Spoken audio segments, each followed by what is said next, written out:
Olá, mestre da hospitalidade, seja muito bem-vindo. Hoje nós vamos falar sobre os 7 erros mais comuns na gestão de restaurante. Fica comigo que se algum desses erros acontecem aí no seu negócio, você vai conseguir fazer ajuste e alavancar o seu negócio de forma muito mais eficiente. Se você é dono de um negócio de alimentação, gestor de um negócio ou trabalha em um negócio de alimentação, com certeza esse vídeo é para você. Isso vai ajudar a alavancar a sua carreira e este negócio de alimentação. Bora lá, vamos começar então. Estes erros que eu vou citar aqui, eles são mais frequentes do que você imagina. E especificamente neste vídeo, eu fiz ele um pouquinho diferente. Para cada um dos itens que eu for falando, eu já tenho um vídeo me aprofundando sobre esse assunto. Então, todos os vídeos que eu for citando aqui durante essa aula, eu vou estar colocando aqui embaixo na descrição. Na sequência, você vai poder clicar e assistir um a um conforme o seu interesse aí, combinado? Primeiro erro. Uma coisa que eu vejo com muita frequência nos restaurantes é a falta de um treinamento contínuo para as equipes. Muitos donos de restaurante, quando reúnem a equipe, eles reúnem, passam uma informação e entendem que isso é um treinamento dado. Porém, isso é um informativo. O treinamento é quando você para, ensina, visualiza cada integrante da equipe executando aquilo. Você vai aparando as arestas, ajustando. Isso precisa de algumas repetições, né? Até que fique muito bom do jeito que você gostaria. Treinar é ensinar a fazer de uma determinada forma e precisa sim repetir algumas vezes. Então, se você é aquele gestor que você passa a informação e você gostaria que seu colaborador pegasse de primeira, desculpa te falar, mas isso não acontece. Algumas pessoas, apenas ouvindo, visualizando, elas já aprendem. Outras precisam visualizar e falar, e essa é a maioria. E entendendo um pouco mais de como o ser humano ele funciona, a gente consegue executar isso com muito mais facilidade.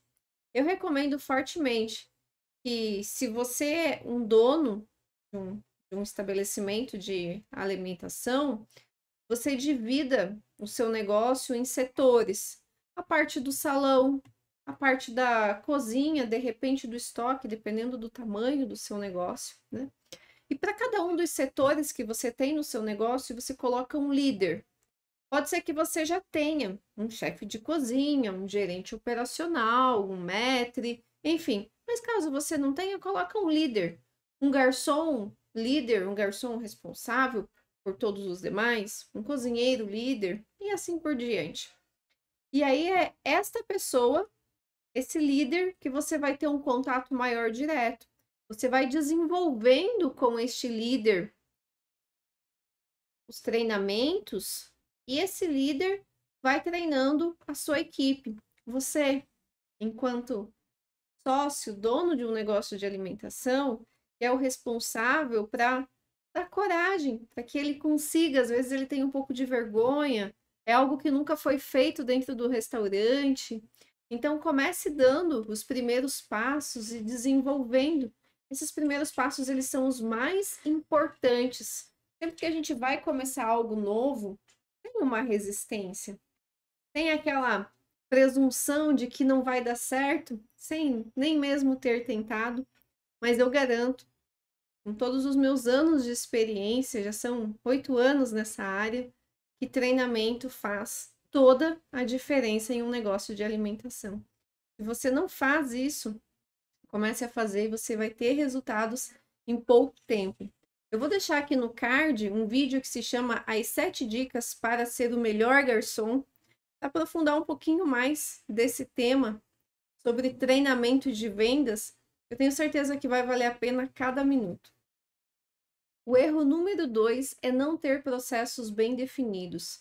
A falta de processos pode causar problemas na sua cozinha, no seu estoque, até mesmo no salão, nas vendas.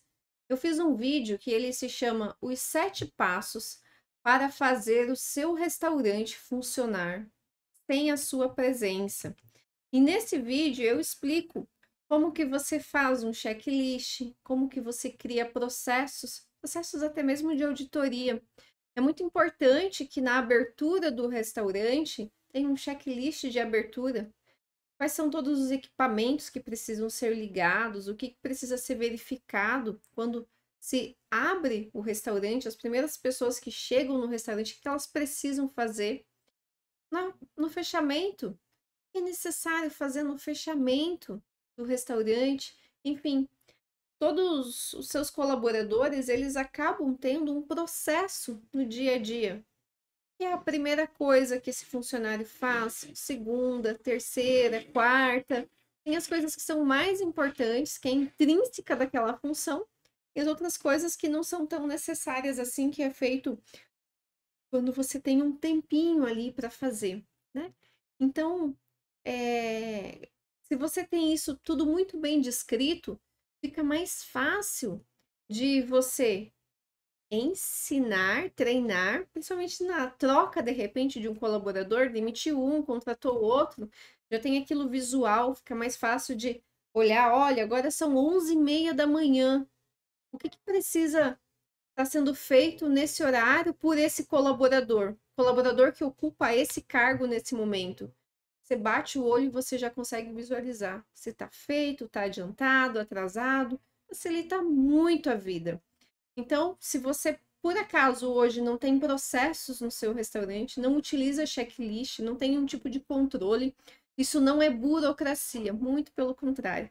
Isso é algo que vai te trazer qualidade de vida, porque processos bem definidos permitem que o dono do restaurante ele consiga cuidar muito mais da parte estratégica e deixar o operacional trabalhando por si só, apenas estando ali por perto, acompanhando, controlando, claro, isso é sempre muito importante. Erro número 3. Vamos lá. Imagina que você não conhece profundamente o seu público-alvo. Muitas pessoas pensam que público-alvo é todos os clientes ser da mesma faixa etária, da mesma classe social. Não é bem assim, é a gente conhecer quem são essas pessoas, a maioria delas, o que elas fazem, como elas agem, o que elas gostam. Vamos supor que você tenha um restaurante aí que ele seja buffet por quilo, super tradicional, mas o público que frequenta o seu negócio, eles buscam por uma comida mais moderna, saudável, de repente uma pegada com menos calorias, enfim. Você precisa entender isso para que você consiga assim se adaptar a esse público. Ou, por exemplo, você recebe muitas famílias, essas famílias têm crianças pequenas. O que é possível ser feito aí dentro da sua realidade para atender essas crianças? Além de pratos, um cardápio específico, kids, mas algo para descontrair, para não deixar a criança ali somente com o celular, com o tablet, que é o que muitas famílias fazem, de repente um papel para desenhar com os lápis, giz, que tal um playground, fazer um investimento, se você tem um público maior e que compense fazer esse investimento, né? Se de repente você recebe muitos idosos com muita frequência no seu restaurante, o que você precisa olhar? Cuidar com degraus, com tapete. O som é muito importante, se você deixa um som muito alto, pode acabar irritando as pessoas mais velhas. O estilo de música, enfim. Agora, ao contrário, para o público mais jovem, o que esse público busca? O preço é algo importante para um público mais jovem? O que você pode considerar para esse público? A ambientação do seu restaurante? Enfim, a gente tem muitas coisas que precisam sim ser consideradas de acordo com esse público predominante do seu negócio. Porque quanto mais você clarifica isso, mais você vai atrair públicos semelhantes a esses. O que significa isso, Dani? Eu recebo muitas famílias, eu preparo esse restaurante para recepcionar muitas famílias, eu vou receber muito mais famílias, porque eu estou preparado para isso. É assim que funciona, essa é a importância. Eu fiz um vídeo há um tempo atrás Se chama O Segredo Revelado. Transforme seu restaurante com marketing. Também vai estar aqui embaixo na descrição. Primeiro assista todo esse vídeo aqui, depois na sequência você vai clicando nos links lá e assistindo o que é mais relevante para você. Combinado? E o erro número 4 é não controlar os custos do seu negócio efetivamente. Nós temos diversas formas de desperdício dentro de um negócio de alimentação. Eu costumo dizer que um negócio de alimentação é como se ele fosse uma grande caixa d'água. Tem água entrando na parte de cima, ela tem um local onde sai essa água, que são os nossos custos fixos, e tem os custos variáveis e outros que não são percebidos, que às vezes é como se fosse pequenas rachaduras naquela caixa d'água, que você olha por fora, você até vê uma umidade, mas você não consegue perceber aonde está essa rachadura. E não tem como a gente mensurar quanto de dinheiro está perdendo do que não é controlado. Então é extremamente importante, extremamente necessário a gente controlar.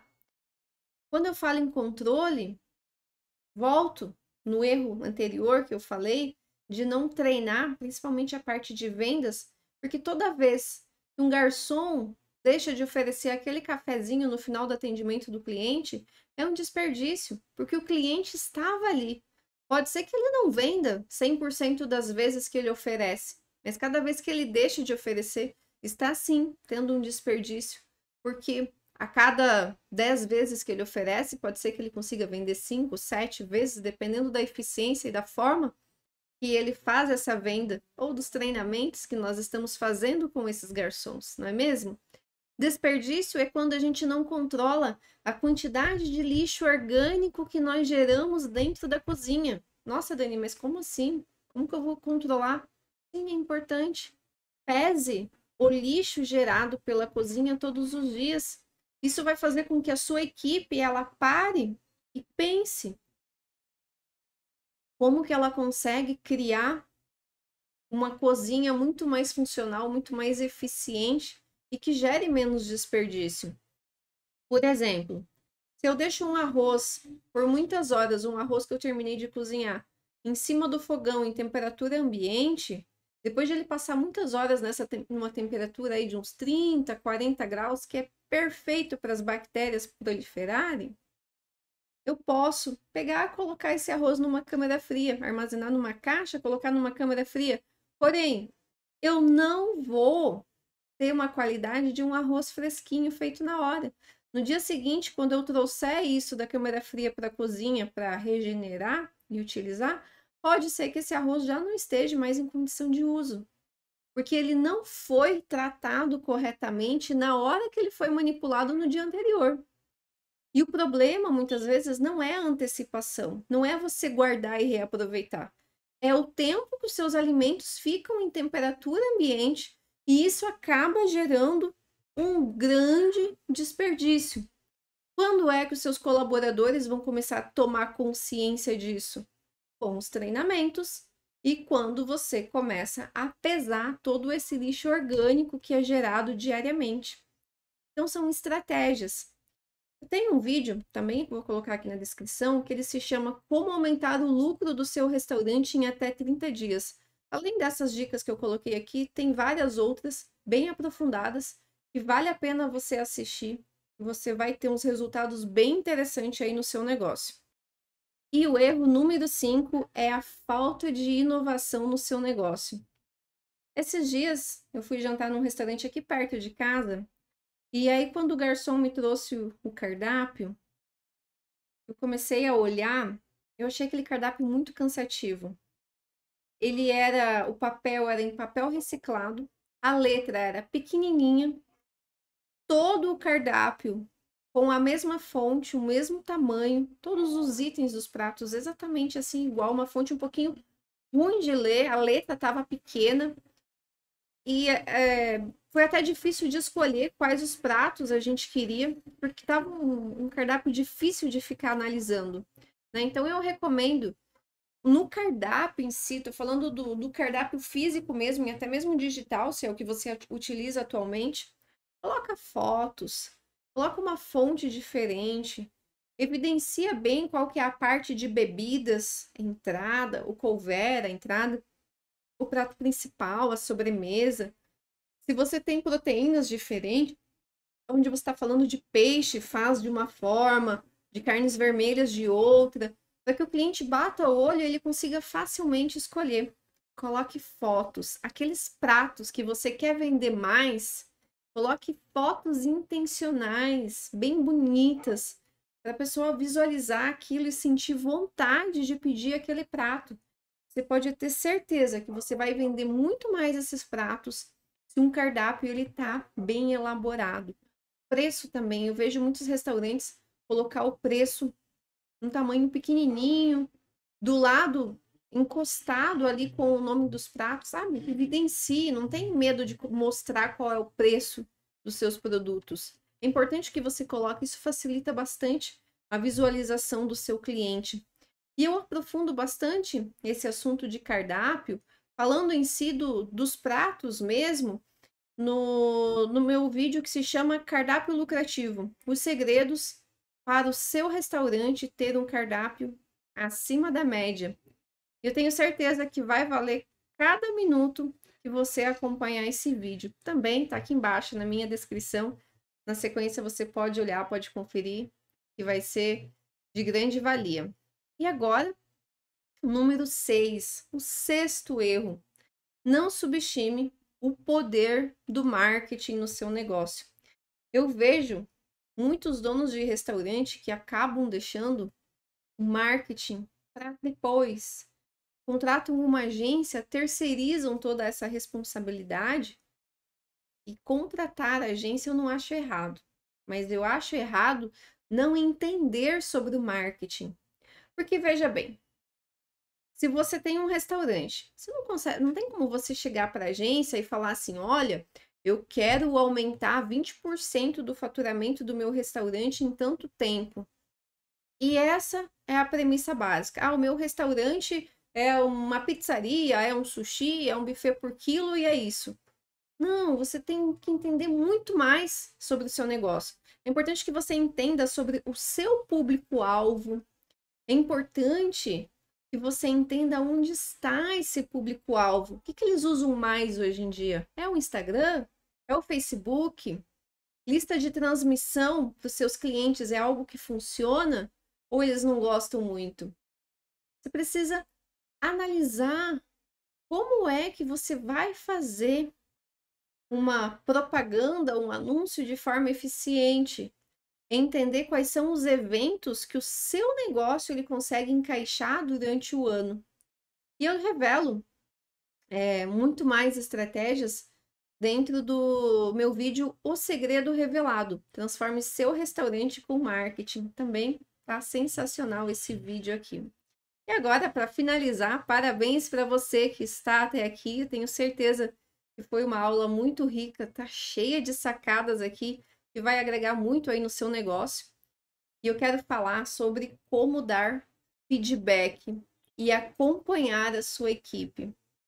Quando você está passando responsabilidades para suas equipes, eu vejo muitos líderes delargar. O que quer dizer? Vai lá, fala o que quer que seja feito e volta 2, 3 dias depois cobrando o colaborador se ele fez ou não fez. E quando a gente começa a fazer algo novo, um novo processo, delegar é ensinar e acompanhar, encorajar muitas vezes o colaborador a fazer aquele novo processo e ajudando ele na própria desenvoltura dele ali daquele processo. Às vezes ele nunca fez, ele não sabe como fazer, ele fica patinando ou deixa de fazer, procrastina, né, por não saber o caminho. E você, que já sabe todo esse caminho, todo esse processo, precisa acompanhar de perto e entender que algumas pessoas elas aprendem com muito mais facilidade, outras nem tanto, mas às vezes elas têm habilidades diferentes uma da outra, né? E você consegue ir ali entendendo essas pessoas e encaixando. Tem um vídeo que eu fiz também sobre esse assunto, que é os 7 passos para fazer o seu restaurante funcionar sem a sua presença. Eu já citei ele num erro anterior ali, né? E tô repetindo aqui porque realmente vai entrar dentro desse vídeo essa questão do feedback e eu acho extremamente importante. Inclusive, Tem um livro que se chama Eu Preciso Saber Se Estou Indo Bem. Não lembro agora de cabeça aqui qual é o autor, mas eu acho muito válido você ler. Ou também, se você gostar, na versão de audiobook, ele tem gratuitamente aqui no YouTube. E ele mostra o quanto os colaboradores eles precisam saber se estão indo bem, né? Isso que é o feedback. E vou ainda um passo além que eu não coloquei aqui como bônus para você que está aqui comigo. Às vezes, além do feedback, e o feedback é você observar o que o seu colaborador fez e fazer uma correção dali para trás ou até mesmo um elogio, né? Pode ser uma crítica, pode ser um elogio. Agora existe um outro termo onde a gente fala o feed forward. Esse feed forward, o que que é?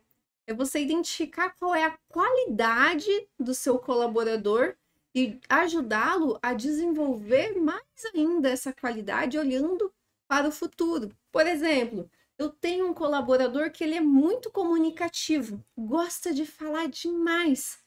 Qual será que é o melhor lugar para ele? Na área da produção ou na área do salão? Com certeza na área do salão. Ele vai estar tendo a oportunidade de passar o dia inteiro se comunicando com clientes. Então, eu vou colocar ele nessa área. Ah, mas às vezes ele tem alguma dificuldade em alguma coisa, eu vou ajudar a desenvolver. Vou aproveitar que ele já gosta naturalmente de falar, ensinar algumas técnicas de vendas específicas para ele melhorar ainda mais essa comunicação que já é nata na vida dele. Já é dele isso. Eu não vou tirar a identidade dele. Eu vou apenas melhorar o que ele já tem de bom, certo? É isso aí, pessoal. Gostou desse vídeo? Esse vídeo tá super rico, com vários vídeos aqui engatilhados aqui na descrição para você assistir na sequência. Assista todos eles conforme aí a demanda, as suas dores, as suas necessidades que você tenha do seu negócio. E por favor, não se esquecem, se inscreva no meu canal, deixa um joinha, e quanto mais gente curtindo, mais o YouTube entende que esse conteúdo ele é relevante e ele entrega para mais pessoas. Muito obrigado, pessoal. Até a próxima.